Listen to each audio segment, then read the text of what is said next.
Bail మంజూరు చేయాలని కోరుతూ వైఎస్ఆర్ కాంగ్రెస్ పార్టీ అధ్యక్షుడు వైఎస్ జగన్మోహన్ రెడ్డి నాంపల్లి సిబిఐ కోర్టులో పిటిషన్ దాఖలు చేశారు. దీన్ని పరిశీలించిన కోర్టు కౌంటర్ దాఖలు చేయాలని సిబిఐని ఆదేశించింది. ఈ అంశంపై నేడు విచారణ జరగనుంది. సిబిఐ విచారణను తాను ఏ విధంగానూ ప్రభావితం చేయకపోయినా సాక్షి పెట్టుబడుల వ్యవహారంలో 15 నెలలకు పైగా తనను జ్యుడిషియల్ రిమాండ్లో ఉంచారని, ఇప్పటికైనా సుప్రీంకోర్టు తీర్పును అనుసరించి తనకు బెయిల్ మంజూరు చేయాలని వైఎస్ఆర్ కాంగ్రెస్ పార్టీ అధ్యక్షుడు వైఎస్ జగన్మోహన్ రెడ్డి సిబిఐ న్యాయస్థానాన్ని అభ్యర్థించారు. జగన్ తరపున న్యాయవాది జి అశోక్ రెడ్డి ఈ మేరకు సిబిఐ కోర్టులో బెయిల్ పిటిషన్ దాఖలు చేశారు.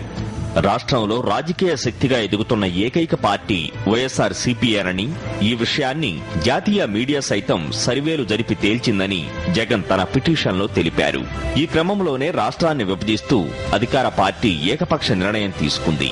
విభజనపై ప్రజలు ఆగ్రహంగా ఉన్నారని, విభజనను తమ పార్టీ తీవ్రంగా వ్యతిరేకిస్తోందని జగన్ తన పిటిషన్లో తెలిపారు.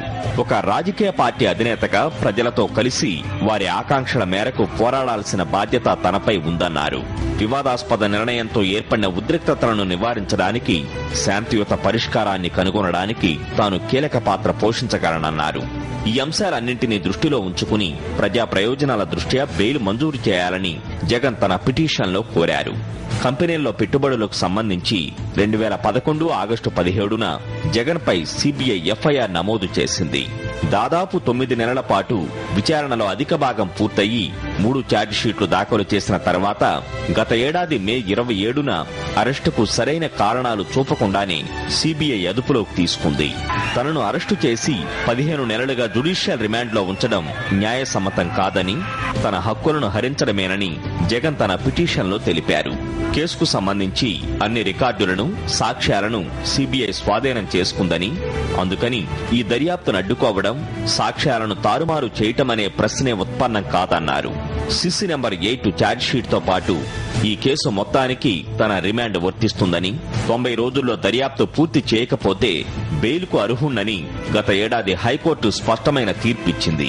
బెయిల్ అనేది నిబంధన. కేసు రుజువయ్యే వరకు నిందితులందరినీ నిరపరాధులుగానే భావించాల్సి ఉంటుందని సుప్రీంకోర్టు అనేక కేసుల్లో స్పష్టం చేసింది. 4 నెలల్లో దర్యాప్తు పూర్తి చేయాలని సిబిఐకి గడువు విధిస్తూ సుప్రీంకోర్టు ఈ ఏడాది మే 9న తీర్పునిచ్చింది. సుప్రీంకోర్టు ఇచ్చిన గడువు పూర్తయిన నేపథ్యంలో బెయిల్ మంజూరు చేయాలని జగన్ తన పిటిషన్లో కోరారు. ఈ పిటిషన్ను విచారించిన ప్రత్యేక కోర్టు కౌంటర్ దాఖలు చేయాలని సిబిఐకి నోటీసులు జారీ చేస్తూ విచారణను నేటికి వాయిదా వేసింది.